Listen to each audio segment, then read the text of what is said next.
হরে কৃষ্ণ। আজ 23শে ডিসেম্বর 2023 ও বাংলা 6ই পৌষ শনিবার 1430 মোক্ষদা একাদশী। এই মোক্ষদা একাদশীর দিন আমি শ্রীমদ্ ভগবদ গীতা পাঠ করছি।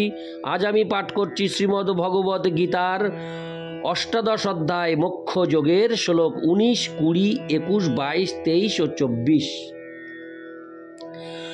অচ্যুতম কেশবম কৃষ্ণ দামোদরম রাম নারায়ণম জানকী বল্লভম। অচ্যুতম কেশবম কৃষ্ণ দামোদরম রাম নারায়ণম জানকী বল্লভম। কে বলেছে ভগবান ভোগ গ্রহণ করে না, বীর শবরীর মতো ভোগ দিতে জানো না। কে বলেছে ভগবান ভোগ গ্রহণ করে না, বীর শবরীর মতো ভোগ দিতে জানো না। 19 শ্লোক 19। জ্ঞানং কর্ম চ কর্তা চ ত্রিধৈব গুণ ভেদত প্রচ্যতে গুণসংকানে যথাবৎসৃণুতান্নপি। অনুবাদ: প্রকৃতির তিনটি গুণ অনুসারে জ্ঞান, কর্ম ও কর্তা তিন প্রকার বলে কথিত হয়েছে, সেই সমস্ত আমার কাছ থেকে যথাযথ রূপে শ্রবণ করো। তাৎপর্য: চতুর্দশ অধ্যায়ে জড় প্রকৃতির গুণের তিনটি বিভাগ সবিস্তারে বর্ণিত হয়েছে। সেই অধ্যায়ে বলা হয়েছে যে সত্ত্বগুণ জ্ঞানোদ্ভাসিত, রজগুণ বৈষয়িক এবং তমগুণ আলস্য ও কর্ম বিমুখতার সহায়ক। জড় প্রকৃতির সব কয়টি গুণই বন্ধন স্বরূপ, তাদের মাধ্যমে মুক্তি লাভ করা যায় না। এমনকি সত্ত্বগুণের মধ্যেও মানুষ আবদ্ধ হয়ে পড়ে। সপ্তদশ অধ্যায় ভিন্ন ভিন্ন গুণে অধিষ্ঠিত ভিন্ন ভিন্ন স্তরের মানুষের দ্বারা ভিন্ন ভিন্ন পূজা পদ্ধতির বর্ণনা করা হয়েছে। এই শ্লোকে ভগবান প্রকৃতির তিনটি গুণ অনুসারে ভিন্ন ভিন্ন রকমের জ্ঞান, কর্তা ও কর্ম সম্বন্ধে বর্ণনা করার ইচ্ছা প্রকাশ করেছেন। ইতি শ্লোক 19। শ্লোক 20। সর্বভূতেষু যে নৈকং ভাবমব্যয়োমিক্ষতে অবিভক্তং বিভক্তেষু তজো জ্ঞানং বিদ্ধি সাত্ত্বিকম। অনুবাদ: যে জ্ঞানের দ্বারা সমস্ত প্রাণীতে এক অবিভক্ত চিন্ময় ভাব দর্শন হয়, অর্থাৎ পরস্পর ভিন্ন হলেও চিন্ময় সত্তায় জীবেরা এক, সেইরূপ জ্ঞানকে সাত্ত্বিক বলে জানবে। তাৎপর্য: যিনি দেবতা, মানুষ, পশু, পাখি, জলজ বা উদ্ভিজ সমস্ত জীবের মধ্যে এক চিন্ময় আত্মাকে দর্শন করেন, তিনি সাত্ত্বিক জ্ঞানের অধিকারী। প্রতিটি জীবের মধ্যে একটি চিন্ময় আত্মা রয়েছে, যদিও জীবগুলি তাদের পূর্বকৃত কর্ম অনুসারে ভিন্ন ভিন্ন ধরনের দেহ অর্জন করেছে।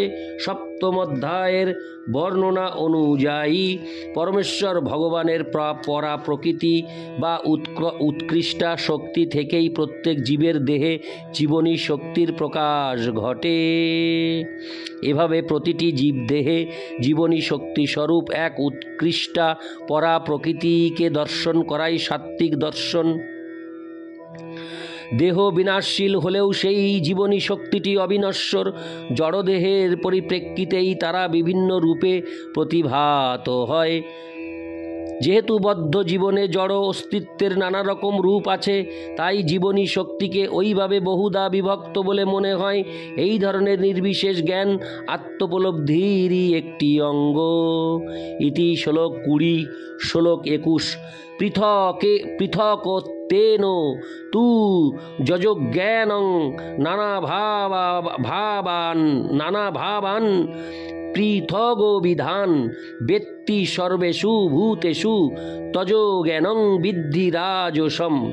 অনুবাদ: যে জ্ঞানের দ্বারা সমস্ত প্রাণীতে ভিন্ন ভিন্ন ধরনের আত্মা অবস্থিত বলে পৃথক রূপে দর্শন হয়, সেই জ্ঞানকে রাজসিক বলে জানবে। তাৎপর্য: জড়দেহটি হচ্ছে জীব এবং দেহটি নষ্ট হয়ে গেলে তার সঙ্গে সঙ্গে চেতনাও নষ্ট হয়ে যায় বলে যে ধারণা, তাকে বলা হয় রাজসিক জ্ঞান। সেই জ্ঞান অনুসারে দেহের বিভিন্নতার কারণ ভিন্ন ভিন্ন রকমের চেতনার প্রকাশ। এছাড়া পৃথক কোনো আত্মা নেই যার থেকে চেতনার প্রকাশ হয়। দেহটি আত্মা এবং এই দেহের ঊর্ধ্বে পৃথক কোনো আত্মা নেই। এই ধরনের জ্ঞান অনুসারে চেতনা হচ্ছে সাময়িক অথবা স্বতন্ত্র, কোনো আত্মা নেই, কিন্তু সর্বব্যাপক এক আত্মা রয়েছে যা পূর্ণ জ্ঞানময় এবং এই দেহটি সাময়িক অজ্ঞানতার প্রকাশ। কিংবা এই দেহের অতীত কোনো বিশেষ জীবাত্মা বা পরমাত্মা নেই। এই ধরনের সমস্ত ধারণাগুলি রজগুণ থেকে জাত বলে গণ্য করা হয়। ইতি শ্লোক 21। শ্লোক 22। যত্তু কৃৎসন্নবোধে কস্মিন কার্যে শক্তম হৈতুকম অতত্তার্থ বদল্পং চ তত্তামসমুদারিতম। অনুবাদ: আর যে জ্ঞানের দ্বারা প্রকৃত তত্ত্ব অবগত না হয়ে কোনো একটি বিশেষ কার্যে পরিপূর্ণের ন্যায় আসক্তির উদয় হয়, সেই তুচ্ছ জ্ঞানকে তামসিক জ্ঞান বলে কথিত হয়। তাৎপর্য: সাধারণ মানুষের জ্ঞান সর্বদাই তমগুণের দ্বারা আচ্ছন্ন, কারণ বদ্ধ জীবনে প্রত্যেকটি জীবই তমগুণে জন্মগ্রহণ করে থাকে।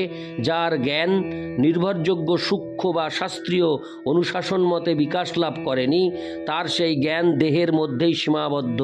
শাস্ত্রীয় অনুশাসনের অধীনে কর্মসাধনের কোনো চিন্তা ভাবনাই সে করে না। তার কাছে অর্থ সম্পদই ভগবান এবং দেহগত চাহিদার তৃপ্তি সাধনই জ্ঞান। দেহগত চাহিদার তৃপ্তি সাধনই জ্ঞান। পরম তত্ত্বজ্ঞানের সঙ্গে এই ধরনের জ্ঞানের কোনো সম্পর্ক নেই। এটি অনেকটা সাধারণ একটি পশুর জ্ঞানেরই মতো, শুধুমাত্র আহার, নিদ্রা, আত্মরক্ষা ও মৈথুন সংক্রান্ত জ্ঞান। এই ধরনের জ্ঞানকে এখানে তমগুণ প্রসূত বলে বর্ণনা করা হয়েছে। পক্ষান্তরে বলা যেতে পারে যে এই দেহের ঊর্ধ্বে চিন্ময় আত্মা সংক্রান্ত জ্ঞানকে বলা হয় সাত্ত্বিক জ্ঞান। মনোধর্ম ও জাগতিক যুক্তিতর্কের মাধ্যমে উদ্ভূত সমস্ত মতবাদ ও ধারণা সম্বলিত জ্ঞান রজগুণাশ্রিত এবং কেবলমাত্র দেহ সুখভোগ সংক্রান্ত জ্ঞান তামসিক বলে কথিত হয়। ইতি শ্লোক 22। শ্লোক 23। নিয়তং সঙ্গরহিত মোরাগোদ্দেশত কৃতম অফলপ্রেপ্সুনা কর্ম যত্তৎসাত্ত্বিকো মুচ্যতে। অনুবাদ: ফলের কামনা শূন্য ও আসক্তিরহিত হয়ে রাগ ও দেশ বর্জনপূর্বক যে নিত্যকর্ম অনুষ্ঠিত হয় তাকে সাত্ত্বিক কর্ম বলা হয়। তাৎপর্য: শাস্ত্রীয় নির্দেশ অনুসারে সমাজের বিভিন্ন বর্ণ ও আশ্রম ব্যবস্থার পরিপ্রেক্ষিতে বিধিবদ্ধ বৃত্তিমূলক কর্তব্য কর্মাদি অনাসক্তভাবে বা কর্তৃত্ববোধ শূন্য হয়ে সম্পাদিত হবার ফলে অনুরাগ বা বিদ্বেষমুক্ত হয় এবং কৃষ্ণ ভাবনায় পরমেশ্বরের প্রীতিবিধানের উদ্দেশ্যে আত্মতৃপ্তি বা স্বীয় উপভোগ রহিত এই ধরনের সাধিত কর্মকে সাত্ত্বিক কর্ম বলা হয়। ইতি শ্লোক 23। শ্লোক 24। যত্তু কামে পশুনা কর্ম সাহংকারেণ বা পুনঃ ক্রিয়তে বহুলায়াসং তদ রাজসমুদারিতম। অনুবাদ: কিন্তু ফলের আকাঙ্ক্ষা যুক্ত ও অহংকার যুক্ত হয়ে বহু কষ্টসাধ্য করে সে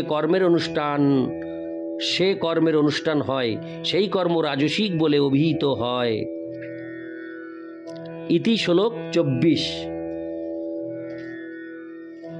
অচ্যুতম কেশবম কৃষ্ণ দামোদরম রাম নারায়ণম জানকী বল্লভম।